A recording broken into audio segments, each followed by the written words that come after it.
네, 오늘 0시부터 대한의사협회 의협이죠. 총파업에 돌입했습니다.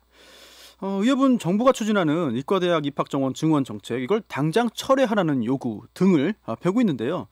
정부는 보류할 수는 있지만 철회까지는 어렵다는 입장이죠. 그러면서 정부는요. 위법한 실력 행사에 단호히 대응하겠다는 입장도 밝혔습니다.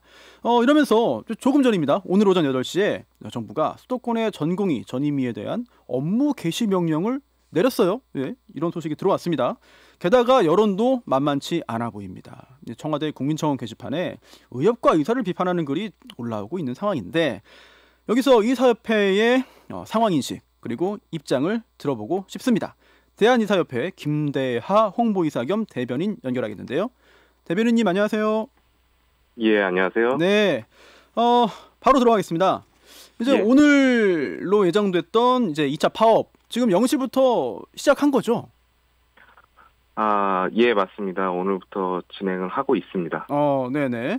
사실 8월 14일에 그 1차 파업이 있었는데 그때는 동네 병원의 약 3분의 1 정도가 이제 휴진했다고 하더라고요. 네. 이번 파업, 오늘 시작한 이번 파업의 참여 규모는 어느 정도로 예상하십니까? 예, 말씀하신 대로 저희가 14일에 의원급 의료기관의 약 3분의 1 정도, 정부 발표로는 3분의 1이고요. 저희가 이제 추정하는 건 약 40에서 50% 정도입니다. 네, 더 차이가 나는 이유는 네. 이제 어떤 휴진 시점이나 이런 것에 의한 차이, 참여 네. 방법에 의한 차이를 말씀드리는 것이고요. 저희가 이제 전국적으로 권역별로 시행한 집회에도 약 3만 명 정도의 회원이 참여한 걸로 이렇게 생각을 하고 있습니다. 네. 그래서 이번 같은 경우는 사실 약 2주 정도 이제 시간이 지나갔는데요. 사실 그 사이에 아시겠지만 상당히 많은 협상의 과정들이 진행이 되었고 그럼에도 네. 불구하고 합의점에 이르지 못한 이런 부분들이 있는데 네. 저희 회원들분들 중에서도 이런 협상에 상당히 기대를 갖고 계셨던 분들이 많이 있었습니다. 국민들도 그랬어요. 네. 예, 맞습니다. 그래서 이런 부분 좀 아쉽긴 합니다만 저희는 이런 부분에서 결국 협상을 네. 먼저 하자, 좀 더 합리적으로 해결해보자라고 했던 회원분들께서도 네. 좀 행동에 나서지 않을까 이렇게 생각하고 있고요. 그런 네. 부분에서 참여율은 좀 더 높아질 거라고 생각하고 있습니다. 지금 대변인님이 조금 전에 언급한 대로 여러 차례 어떤 대화가 이루어졌잖아요.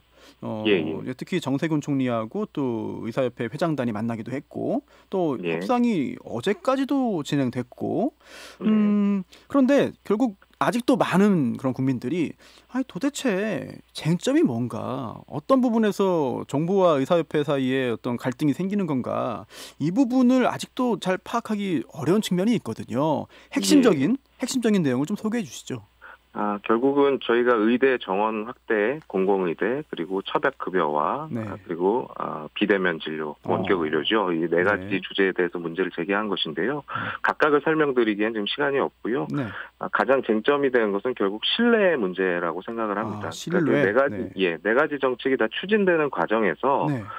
저희가 의견을 개진할 수 있는 좀 기회가 없었다는 부분에서 좀 문제를 많이 제기를 하고 있는 것이고요. 일방적이었다. 예, 특히 이제 최근에 박능우 장관께서 TV 프로그램에 출연하셔서 의료계와 상의를 했지만 네. 의사협회와는 대화한 적이 없다라고 말씀을 하셨습니다. 바로 이런 부분 때문에 저희 이제 젊은 의사부터 교수에 이르기까지 굉장히 다양한 직군에 있는 의사들이 굉장히 반발을 하고 있는 것이고요. 결국은 다시 신뢰 문제로 돌아오는데요. 저희가 만약에 정부와 신뢰할 수 있는 관계가 구축되어 있다면 사실 어떤 표현이라든지 이런 것을 크게 구애받지 않을 수도 있을 겁니다. 그런데 말씀드린 대로 정부에서 1년 넘게 추진해온 정책임에도 불구하고 그 사이에 단 한 번도 의사협회를 통해서 의견 개진의 기회를 주지 않았다는 점. 이것 때문에 이제 가장 저희가 문제를 말씀드리는 것이고 이런 부분에서 저희가 최소한의 신뢰를 할 수 있는 어떤 약속을 해달라고 하는 그런 요청입니다.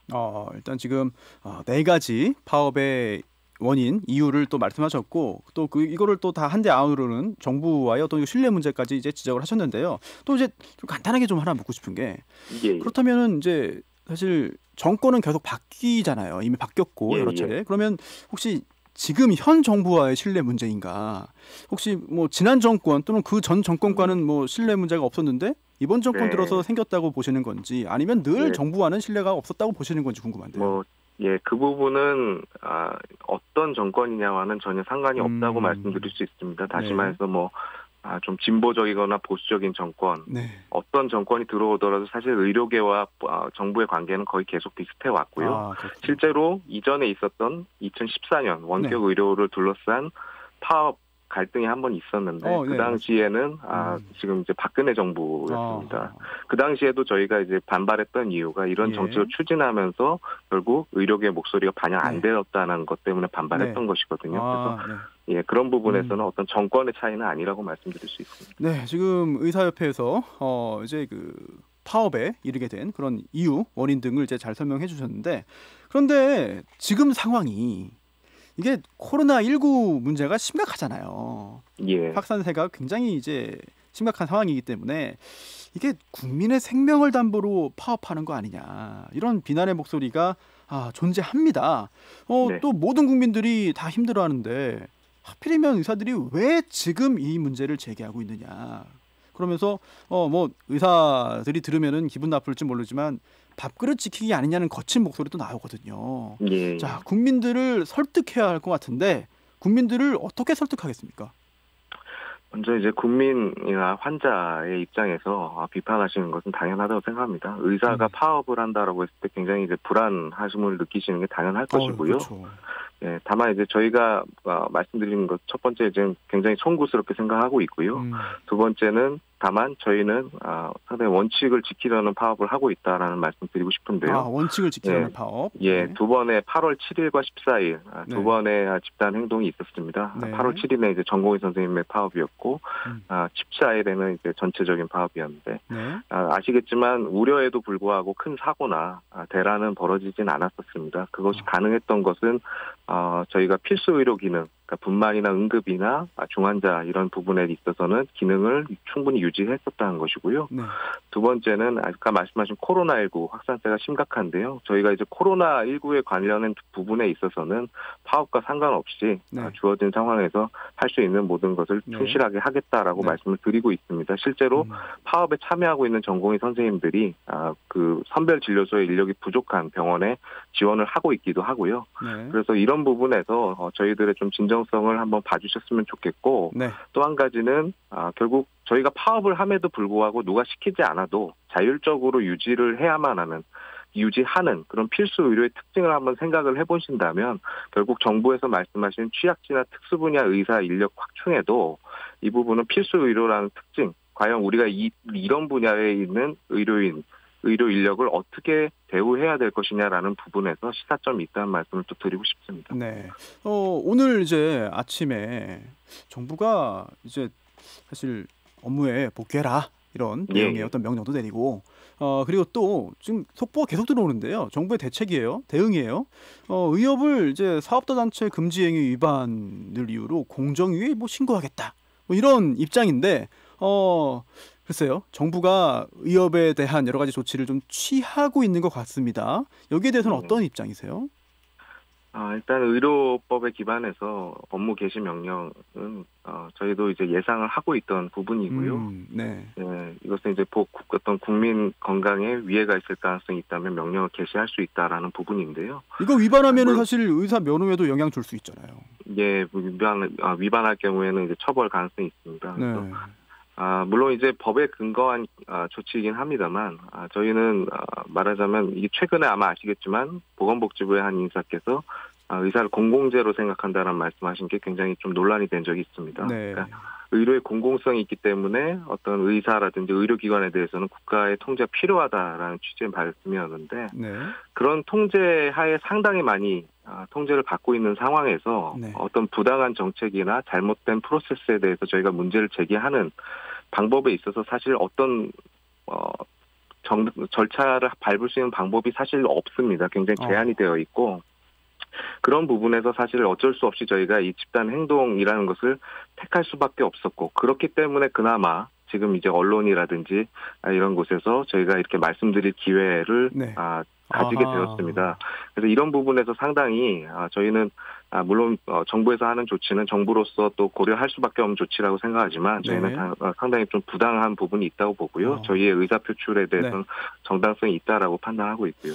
지금 그 대변인님 말씀하시는 동안 속보가 또 들어왔어요. 예, 정부가 정부가 그 의사 국시 거부에 대해서 원칙적으로 대응하겠다. 본인 의사 확인해서 실제로 응시 취소하겠다. 이러면 의대생들 이거 피해 볼 텐데 이거 어떻게 합니까? 맞습니다. 지금 의대생들의 그냥 90%, 그러니까 본과 4학년의 90%가 올해 지금 국가고시에 응시하지 않겠다라고 결의하고 있고요. 그다음에 일반 다른 의대생들의 80%가 이번 2학기에는 동맹 휴학을 하겠다라고 하고 있습니다. 물론 이제 말씀하신 대로 이 학생들의 피해를 보는 것은 굉장한 개인적인 손해입니다. 그렇지만 동시에 우리 사회로서도 상당한 손해라는 좀 말씀을 드리고 싶은데요. 예컨대 본과 4학년들이 우리 국가시험에 응시를 하지 않게 되면 내년 2월에 원래 배출되어야 될 약 3천여 명의 의사가 배출이 안 되게 됩니다. 그렇죠. 그런데 정부에서 사실 저희는 동의하지 않지만 의사가 부족하다는 이유로 10년간 4천 명의 의사를 늘리겠다라고 하는 그런 방법에 있어서 지금 문제가 생긴 것이거든요. 그럼 생각해보면 4천 명의 의사를 늘리기 위해서 추진한, 근데 그 과정에서 충분한 어떤 소통이나 협치가 되지 않은 이런 정책으로 인해서 당장 내년에 배출될 수 있던 젊은 의사, 그리고 가장 액티브한 의사들 3천 명을 배출할 수 없게 되는 상황이 될 수도 있다는 것입니다. 그렇게 되면 연쇄적으로 그 인력을 필요로 했던 대형 병원이라든지 그리고 그 대형 병원에서 결국 있던 전공의와 전임의 그리고 교수회까지 업무 부담이 이어질 수 있는 상황이 되고요. 또 한 가지는 코로나19에서 굉장히 역할을 많이 한 것 중에 하나가 바로 공중보건의사입니다. 그러니까 군복무를 이 어떤 보건의료 업무로 대신하는 의사들인데요. 공중보건의사들 같은 경우에 의대를 졸업하자마자 가는 일반의들이 상당히 많이 있습니다. 다시 말해서 내년에 공중보건의사 인력 수급에도 상당한 차질이 생길 가능성이 있다는 것이죠. 그래서 이런 부분을 좀 감안을 하셔서 주셨으면 좋겠습니다. 네, 대변인님 마지막으로 짧게 하나만 좀 여쭐게요. 질문이 많은데 요거로 마무리 좀 하겠습니다. 그럼 지금 정부와의 여러 가지 갈등이 있기 때문에 설령 의사 면허증을 다 내놓는 일이 생기더라도 정부의 정책을 결코 받아들일 수 없다. 그런 각오다. 저희가 이렇게 이해해야 되는 상황인가요? 예, 실제로 가장 이 일에 적극적으로 나서고 있는 젊은 의사들 그리고 의대생들의 실제 마음이 그렇다라는 것이고요. 그렇다고 한다면 아까 기득권을 말씀하셨지만 이 젊고 어떻게 보면 가장 순수한 의사들인데요. 이들이 왜 과연 이렇게까지 이야기하고 있는지에 대해서 정부와 국민께서 한 번쯤은 좀 살펴주셨으면 하는 말씀을 드리겠습니다. 네, 알겠습니다. 여기까지 듣겠습니다. 대한의사협회 김대하 대변인입니다. 감사합니다. 예, 감사합니다. 김현정의 뉴스쇼는 청취자 여러분의 참여로 이루어집니다. 트위터, 페이스북, 레인보우 게시판, 그리고 단문 50원, 장문 100원의 유료 문자 샵 1212, 우물정 1212 통해 참여하실 수 있습니다. 김현정의 뉴스쇼, 여러분과 함께 만듭니다.